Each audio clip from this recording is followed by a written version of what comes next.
Welcome back, everybody, to Living 808.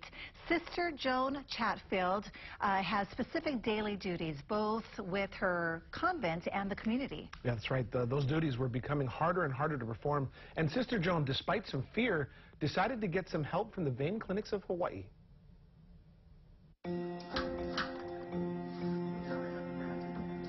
I have so much to do, and I believe in what I do, that I didn't want to be slowed down to the point where I couldn't do it. I knew something was wrong, and that's enough to hold me back and make me think first before I acted, and that was the real issue.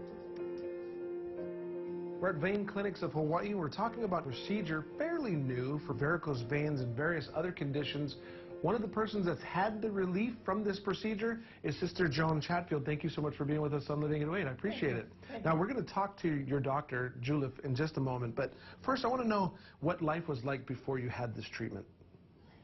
Well, you know, this kind of thing is that you have a gradual realization that you can't do what you used to do.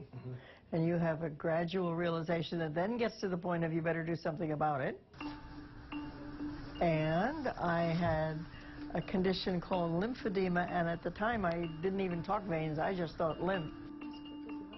And it wasn't until I didn't get much satisfaction there that someone said, you know, you better go and look at the vein thing too, because maybe it's both and, not either or. What brought you to Dr. Julif?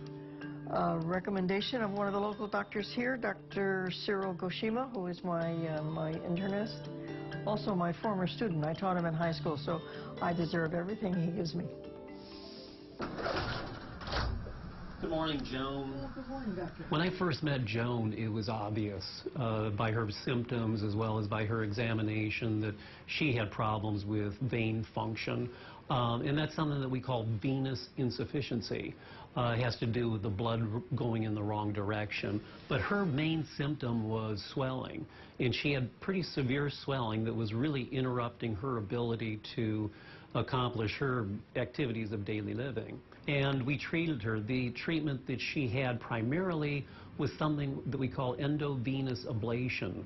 And that is to use a catheter that's threaded into the vein in a painless sort of fashion, and it heat treats the inside of the vein and corrects the problem of the vein function. It took the place of old-fashioned surgical vein stripping. People much more prefer endovenous ablation, the newer technique, because of the much less discomfort and downtime. Some of our patients also require a little more help because they have ropey veins of the legs. Joan didn't necessarily have a lot of that, but for that we do something called microphlebectomy, which is to actually remove those bulgy veins from the leg. How is it for you going through the whole process, the procedure? I didn't lose a minute's work except for the time I was in the office. I mean, I had the procedure, walked out.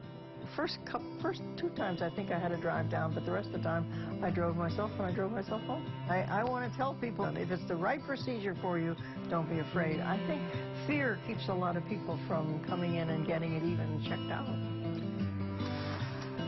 So you're finished with the procedure. What was it like? Mostly it meant that I wasn't constrained by wanting almost to sit down instead of stand up, or go to places that I didn't have to walk a lot. I mean, I saw my activity coming back. I saw my flexibility coming back, which was nice. You have important work to do, and a lot of people are affected by what you do. Tell me about the sisterhood at Maryland. Well, I came to Hawaii when I was 23. Now I'm 85, so you figure I've met a lot of people in the way. I live in a house with 3 other Maryknoll sisters, one of whom is going to celebrate her 95th birthday and has been compromised with a pelvic fracture 3 years ago. So I'm pretty much her factotum. I drive her around, and I had to have a little deal with God. And so I say to God, if you want me to take care of Sister Rosario, you better help me take care of me in the process. And this was a part of that process. Important stuff. Helping patients like Joan is particularly rewarding because a lot of our patients come with cosmetic kind of complaints. With her, it was a real functional problem for her that really impacted her daily life.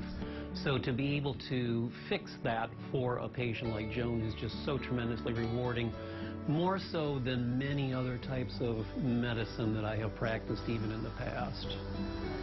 I think it's given me another lease, you know, I think we all come on the globe temporarily. Nobody lives forever. So here I am at 85 saying, well, I'm not going to close it down at 85. I think I've got a few more years to go. And this helps. It helps. I love that she asked for help, she got the help she needed, and she is such a big part of not just her convent but the community. So the Vein Clinics of Hawaii did that for her. I think that's an amazing job they did.